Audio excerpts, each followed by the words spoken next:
Bu inşallah başlangıcı olur. Ben değerli federasyon başkanımızdan istirham ediyorum ve teknik direktörümüzün gayretlerini görüyor, yürekten kutluyor, tebrik ediyorum. İnşallah bundan sonraki müsabakalara da biz Ahlat olarak her türlü hizmeti sunmakta hazırız. Sayın Valimizin buradaki özellikle bu tercihinden dolayı ilçe ahalisi olarak şükranlarımızı Sayın Valimize arz ediyoruz. Araya dikkat edelim. Açalım.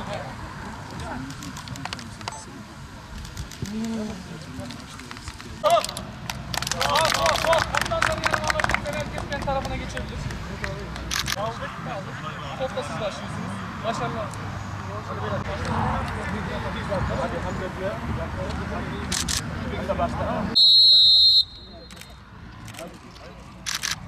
Arkadaşlar başarılar.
Hadi İsmail.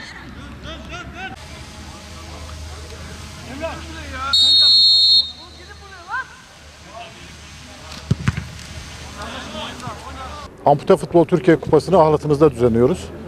Tabii Ahlat'ımız bizim ve Bitlis'in ve Türkiye'nin gözbebeği. Böyle güzel bir mekanda, öyle güzel bir ilçede ve güzel Bitlis'imizde bu turnuvayı düzenlemenin kıvancını biz federasyonumuzla paylaşıyoruz. Federasyonumuza çok teşekkür ediyoruz. Geçtiğimiz yıllarda kazanmış olduğu dünya şampiyonluğuyla beraber Türkiye'nin gündeminde çok önemli bir yer işgal eden Ampute Futbol milli takımımız hepimizin göğsünü kabarttı. Bizi coşkun duygulara sevk etti. Şükür ki 7.000'e yakın genç kardeşimiz federasyon başkanlığından öğrendiğim kadarıyla muhtelif branşlarda bu sporu bedensel engellerine rağmen bu spor dallarının birçoğunu icra ediyorlar. Tabii Türkiye'de futbola olan ilgi malumunuz. Milli takımın başarısı malum. Bu yılki düzenlenen turnuvayı da Doğu Anadolu'da yapma konusundaki taleplerini duyunca biz Bitlis olarak bu işten gurur duyacağımızı kendileriyle görüştük, beyan ettik. Sağ olsun bizi federasyonumuz ve milli takım hocamız kırmadılar. Dediler ki biz sizin misafiriniz oluruz. Bugün başlayan turnuva inşallah cumartesi günü başarıyla sonlanacak. Bu turnuvanın başta Ahlat'ımız olmak üzere tüm Türkiye'mize hayırlı olmasını diliyorum. Kıymetli kardeşlerimize ben sağlıklı ve güzel günler, ömürler diliyorum. Bu turnuvada da başarılar diliyorum. Öncelikle Sayın Valimizin de belirttiği gibi Ahlat'ta Türkiye Kupası müsabakalarımızı oynatmaktan büyük bir keyif ve gurur duyuyoruz. Ahlat Selçuklulardan itibaren büyük bir Türk İslam yerleşim merkezi olmuş. Buranın tarihi ve doğal güzellikleri gerçekten fevkalade. 6 takımımız mücadele edecek burada. Türkiye Kupası mücadelesini verecekler. Ve 17 Ekim'de de liglerimizi başlatmak istiyoruz. Bu pandemi sürecinden inşallah daha fazla olumsuz etkilenmezsek. Ama ben size bugün çok daha güzel bir müjde vermek istiyorum. Ben geçtiğimiz günlerde Dünya Ampute Futbol Federasyonu Başkanlığı'na aday oldum. Adaylık süresi kapandığında benden önceki başkanımız Amerikalı Rick Hoffman aday olmayacağını açıkladı.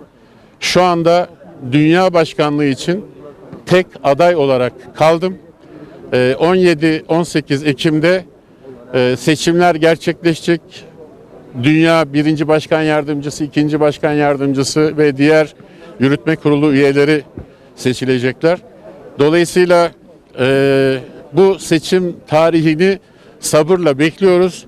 Dünya Ampute Futbol Federasyonu Başkanlığı'nı da inşallah Türkiye'ye getireceğiz. Çünkü Sayın Cumhurbaşkanımıza verilmiş bir sözümüz vardı. Ampute futbol Türkiye'den sorulacak.